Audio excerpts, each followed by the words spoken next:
Hello, ladies and gentlemen. Welcome to Football for You, which is the unofficial name for this podcast. I will create a survey or a poll to see if any of you guys have a good name for me. So, with that being said, this is the first episode of my podcast. So, if you could give us a like, subscribe, share with all your friends. Before kickoff of the first match of the season, Liverpool versus Bournemouth, finally. I'm going to be doing my Premier League predictions, and I'm going to be trying to upload it sometime before the kickoff happens, which is, in this instance, is going to be about 15 minutes. So, with that being said, I'm just going to jump right into the video. So, predictions for top four. So, it's a tough one with the kind of money that Liverpool have spent and the gaps that Arsenal have filled in the lineup. But for third and fourth, I'd like to say Chelsea and Man City. I can definitely see those two being a thing. I could also see Newcastle replaceable with either one of those, honestly.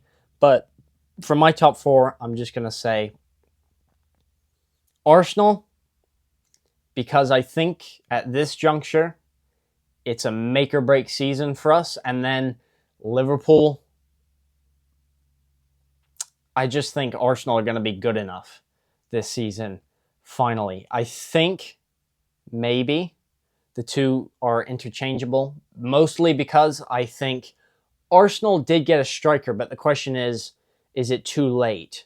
Because you do have certain guys who may not come back the same from injury, and then you've got all the money Liverpool have spent.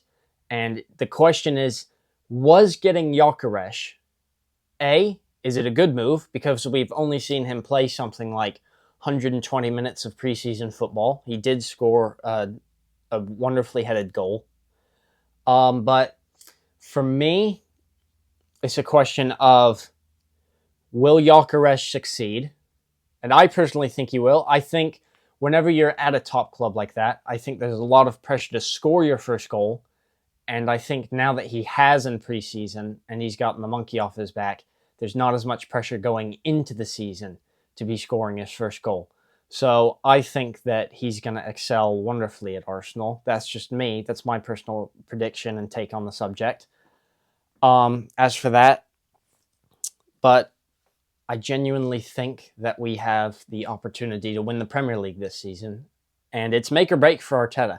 I don't think there's any phase 8 trust the process. I think now or never for him, because if he doesn't really deliver by Christmas, I could see him being sacked by the next transfer window. So that's my prediction. I'm going to say Arsenal, Liverpool. Now, Liverpool for me also kind of depends on whether or not Isak comes in, because that's a huge thing right now.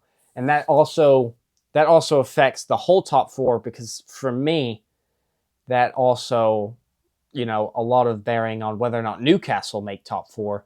Nick Pope, for me, wasn't the goalkeeper, and Dubravka, while he's a great shot stopper, didn't really have the feet.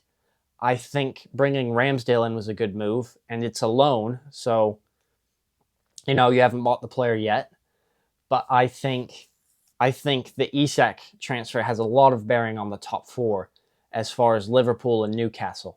And I think things as they stand, I think if Isak does play for Newcastle, and he said that he's not going to again, then I think they'll get top four if Isak stays and plays. But everyone has rejected Newcastle. Just about everyone. So right now I'm going to say Arsenal, Liverpool, Chelsea, City.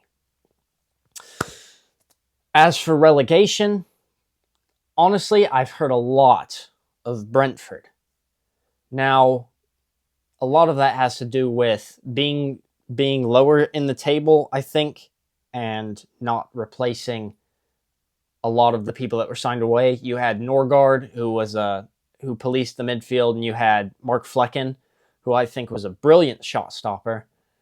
But I think Kevin Kelleher is going to be a key player for them. I knew eventually he was going to have to leave Liverpool and go somewhere where he got consistent minutes as a starter.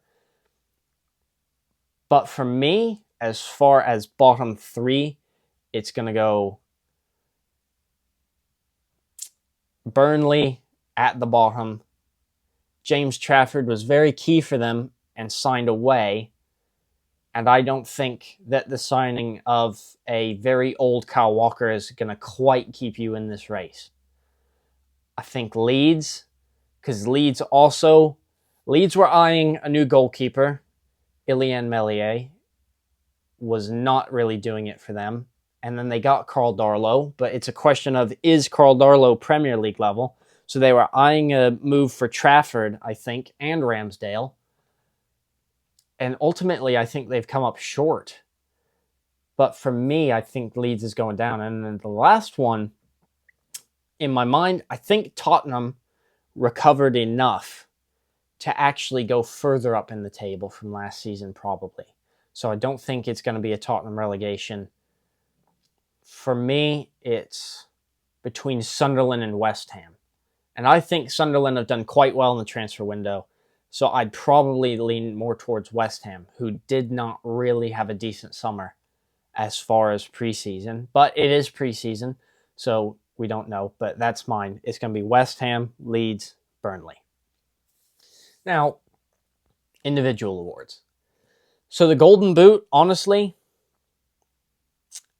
like I said, Gyökeres in my mind,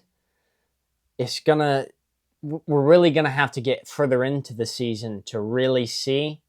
So for now, I'm going to say Mohamed Salah, who's proven what he can do on the pitch last season, whereas Gyökeres is coming into the Premier League. So we're really going to have to see there how he plays, and I'll probably update all of my predictions in January.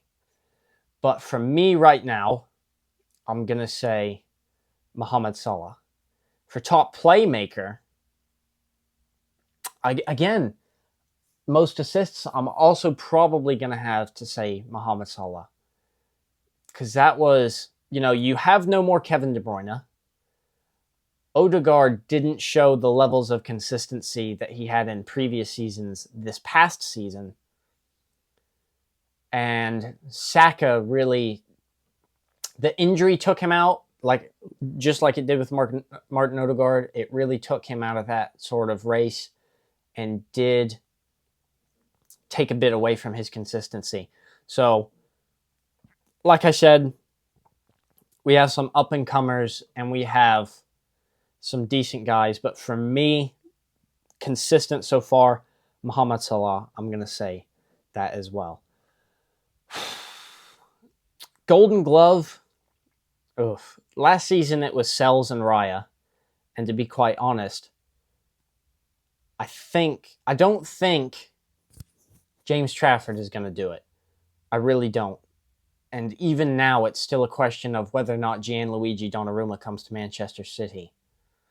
Now, there are certain teams like Brighton a couple seasons back under De Zerbi who rotated goalkeepers like Jason Steele and Bart Verbruggen. But for me, people who consistently play and aren't injury prone, like I think Alisson is a very consistent player and a very top goalkeeper. I think he's probably the best in the Premier League, except he's a bit injury prone. Matt Sells, to me, and David Raya, last season, I think, should be tight, but Milos Kerkez did leave, and I don't think has been replaced, and so did Dean Housen. Both went to Liverpool and Real Madrid. So you've lost two very good centre-backs.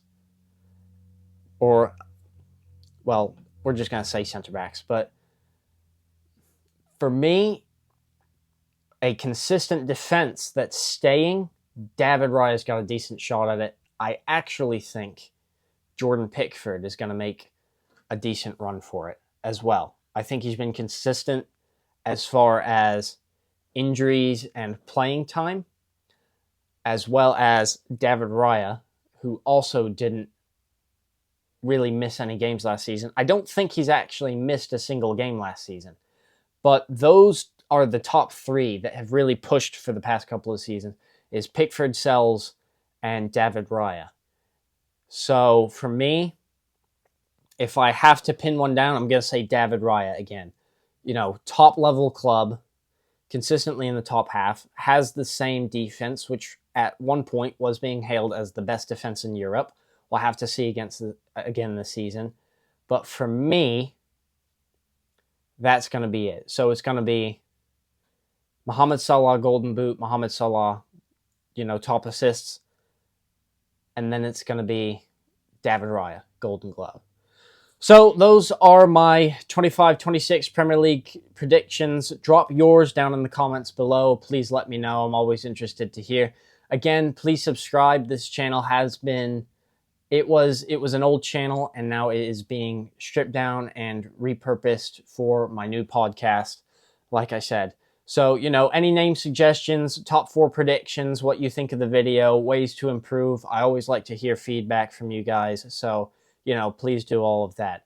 Like I said, have a good day. I'm going to go off and watch Liverpool Bournemouth, and I will see you next time.